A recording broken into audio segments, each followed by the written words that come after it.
یا ایھا الذین آمنوا کتب علیکم الصیام کما کتب علی الذین من قبلکم لعلکم تتقون۔ الحمدللہ آج ہماری زندگی کے اندر رمضان المبارک کے ایام اللہ رب العالمین نے پھر ہمیں موقع دیا ہے کہ ہم اس رمضان سے اپنی زندگی کو اجالا کر سکیں۔ آج ہمارا پہلا روزہ ہے، تو عزیز ساتھیوں، روزے کا جو مقصد ہے نا، اصل جو روزے کا مقصد وہ کیا ہوتا ہے کہ اللہ رب العالمین کا ڈر، اللہ کا خوف ہوتا ہے۔ یہ جو ڈر ہوتا ہے اللہ رب العالمین کا، اسے ہم کہتے ہیں تقوی۔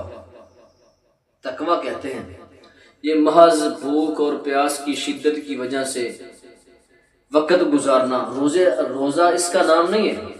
اللہ کا ڈر سے ایمانوں کے اندر ہونا چاہیے۔ کنز العمال کے اندر یہ واقعہ موجود ہے کہ جناب عمر بن خطاب رضی اللہ تعالی عنہ کے دور کے اندر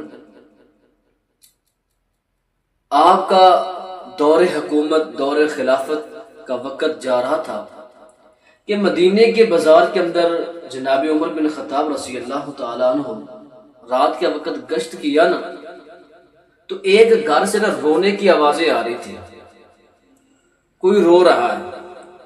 تو جناب عمر بن خطاب رضی اللہ تعالی عنہ جب اس گھر کے اندر داخل ہوئے، اجازت لے کر دیکھا تو ایک کمرہ ہے، اس کے اندر بچوں کے رونے کی آوازیں آ رہی ہیں۔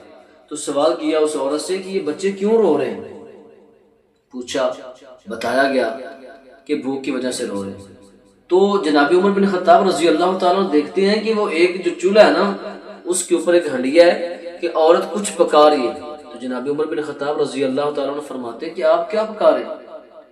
وہ فرماتی ہے کہ میں نے کیا پکانا ہے، میں نے تو اوپر پانی رکھا ہوا ہے تاکہ لوگ، یہ بچے انتظار کرتے کرتے سو جائیں، ان کو ایسا محسوس ہو کہ کھانا پک رہا ہے۔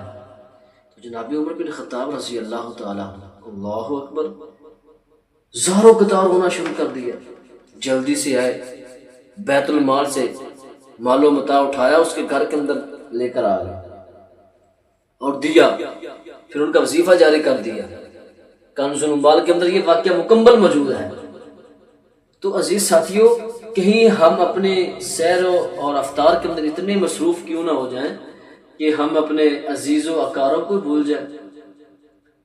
اصل جو مقصد ہے نا روزے کا، اصل مقصد احساس اور دل کے اندر ہمدردی، تاکہ ہم اپنے افطار کے اندر بے شمار کھانوں کے انبار لگا دیتے ہیں، لیکن کچھ ایسے بھی ہورا بار لوگ ہیں جن کے پاس کھانے کے لیے افطاری کے وقت کھانا موجود نہیں ہوتا۔ تو اس لیے ہمیں یہ درس ملتا ہے کہ تقوی اصل اس چیز کا نام ہے کہ ہم اللہ کا ڈر تو ہونا چاہیے ہمارے دلوں کے اندر، ساتھ ساتھ یہ حقوق العباد کا بھی خیال کرنا ہوتا ہے۔